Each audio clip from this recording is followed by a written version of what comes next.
Hey, this is Chris. Hope you're doing well, and welcome to Popcorn Finance, the show where we discuss finance and about the time it takes to make a bag of popcorn. I appreciate you all coming back and joining us here for another episode.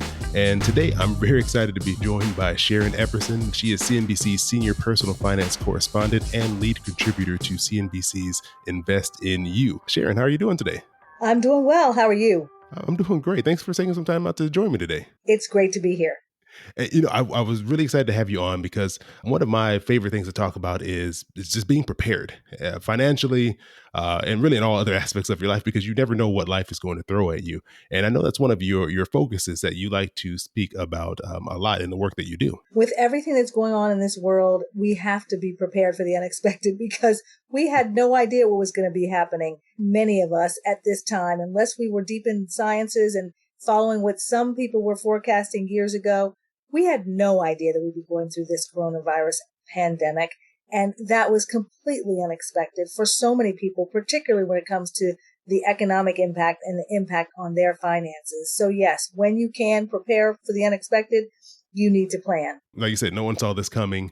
And I mean, it is not always something as large as coronavirus in the scale this is hit, where everyone worldwide is impacted by this. Sometimes it can be something that hits your own life and only affects you and your family. And I know back in September of 2016, you had an event happen that really caused a shift in the way things were going for you and your family. In the fall of 2016, on September 21st, I was at the gym. I was working out, expecting that I was going to be in the right frame of mind and physical shape to complete a lot of the work that I had to do that week, traveling for work, setting up new shows, and all of a sudden it came to a complete stop. I had a ruptured brain aneurysm, basically a vessel in my brain exploded. And thankfully I was conscious enough to call my husband, get to seek appropriate medical attention, and by that evening I was out of emergency brain surgery that I had to repair with 2 clips this ruptured vessel in my brain.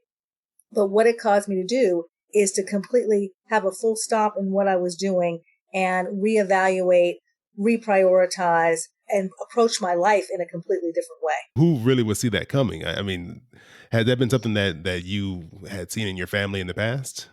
I did not have any risk factors, no high blood pressure, not overweight, not a smoker, but I did have a family history of brain hemorrhages. And I am also African American, female. I was in my late 40s. And those are all demographic conditions that make you more susceptible to having a brain aneurysm and having it rupture. So I think all of those things combined created that opportunity, because I actually do view what happened to me as an opportunity to, again, refocus what my life was going to be like, and really an opportunity to put into action things that I had already planned ahead for, anticipating what would I do in a worst case scenario.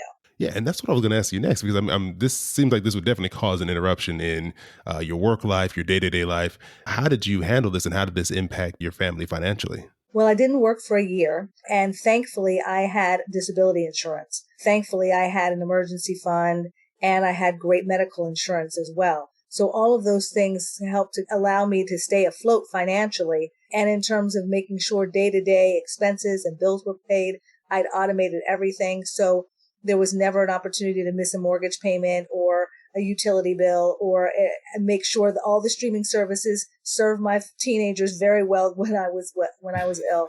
So there are things that I was able to put in place. So even though I had no control over my finances, because quite literally I was not really conscious and coherent enough to make those decisions for several months, I did have things in place, and my husband, as my power of attorney and as my partner in life, was able to make those decisions. I think that's something that catches a lot of people off guard. And why did you already have these things in place? What made you so prepared to handle a situation like this? In 2011, my father passed away, and he passed away suddenly, cardiac arrest. And having a plan, the fact that he and my mother had already planned for all of their end of life issues and also even funeral arrangements, it made such an emotionally devastating time much easier, because I knew that my mom was going to be all right financially. My father had taken care of that and put documents in place and had savings and had retirement savings and pension. My mother has that in place for herself, but we knew where documents were. We knew what was going to be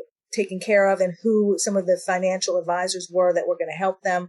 it just made it so much easier. So that underscored the importance to me of having a financial plan, a plan B, and of how much that can help not only yourself, but your loved ones who are also often in crisis when you're going through a tragedy or an unexpected event.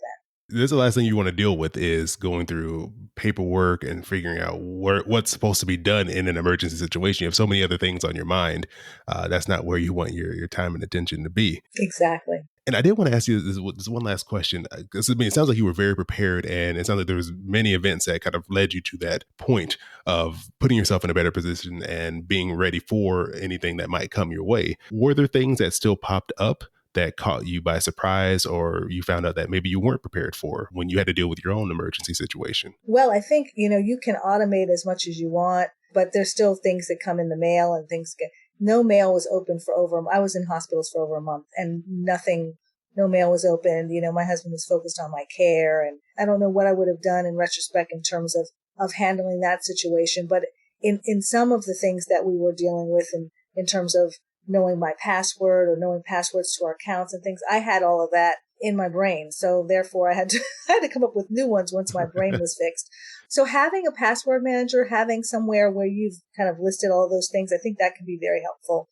And even though I'd done this planning and I told people about it, and I still haven't done this, but I need to have a Google Doc. And there are also software and programs out there that you can use that really outline where things are. Because if my husband hadn't been aware, or at least have the number of our financial advisor who's probably more aware of where certain documents were, that would be difficult. So I think it's important in retrospect, I probably would have had those things taken care of as well. And you can never have enough of emergency fund. I think we were well prepared, and thanks to the disability insurance that I was able to get, we were fine. But for those who don't have disability insurance or who don't have enough emergency savings, if you don't know now, and now you probably do as you're going through what you're going through, you need to have more money tucked away in cash savings, emergency savings, than you probably think you're going to need. Yeah, that's something I always try to stress as well, because, once you see your savings get to a certain level, you're like, you think this may be enough, but you're always probably a little more, I guess, forgiving with yourself on the amount of money you think you need to save in the event of emergency until you actually go through something and see how quickly you can burn through cash. Exactly. That's exactly right. And I actually had one more question for you, just since you mentioned long-term disability insurance. How did this play into your preparation for planning for an emergency, and how long before, or maybe it was even after you had this emergency and medical situation, did you get long-term disability insurance? So thankfully, my employer offers long-term disability insurance. And so anyone who works for a company that offers you a 401k, 403b, some type of retirement plan at work, they may also offer you a long-term disability insurance policy that you may have to pay a little bit into in each paycheck. But it's so worth it to make sure that you have the security of having that disability paycheck coming to you when you're not getting your regular paycheck. So I'd urge everyone to ask their employer first. But I also, we all have a couple of different jobs, right, that we do. And I was doing a lot of freelancing at the time that I got my estate plan together. And so my financial advisor had suggested that I get a long-term disability insurance policy on my own, a private policy. And that can be a lot to stomach. Why am I going to pay $100-some a month? Because I'm fine.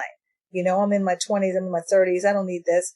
I am so happy that I got that policy. That policy paid for itself enormously over the time that I was ill. For those people who are freelancing on the side, freelancing full time, independent contractors, I would urge you, for whatever income you have now, try to get that protected with the disability insurance policy, because if something happens, and I hope it does not, but if it does, it will definitely pay for itself. And I think it's great that you have these things layered upon each other, an emergency fund, long-term disability, because it just provides a little bit more cushion, a little more security, because you don't know, if you do have an emergency pop up, how long that you actually will be out of work and not able to go back to earning money. Because I'm sure you probably were out longer than you thought you would be. I was absolutely out longer than I thought I would be. I don't know if I thought it was going to be a couple months, or I definitely didn't think it was going to be a year. And I definitely was not ready to come back before that year. And even when I came back, I was worried, if I feel like this is too much and I have to go back out on disability, can I still do that? And I had the insurance coverage that gave me the peace of mind to know if I falter, I have something to fall back on. Thank you, Sharon. I really do appreciate you sharing your story. I'm happy to hear that you're doing better and that you're able now to share your story and hopefully encourage not only people listening to this episode, but people around the world on what you went through and the ways that we all can prepare ourselves in the hopes that, if something, well, we hope that nothing does happen, but if it does happen, that we're in a better position to be able to make it through. Sharon, if people want to reach out to you, where's the best place for them to go? Thank you for having me. If people want to reach out to me, please, you can find me on Twitter, Sharon_Epperson. You can find me on Facebook, Sharon Epperson CNBC, and on Instagram the same. And you can always reach out to me on LinkedIn as well. Perfect. I'll make sure I put all that in the show notes. That way people can easily get out there and find you. So thank you so much, Sharon. Appreciate your time and for you joining me here on the show. Thank you for having me. Have a great day. Your boy keep it poppin' like Mary Poppins.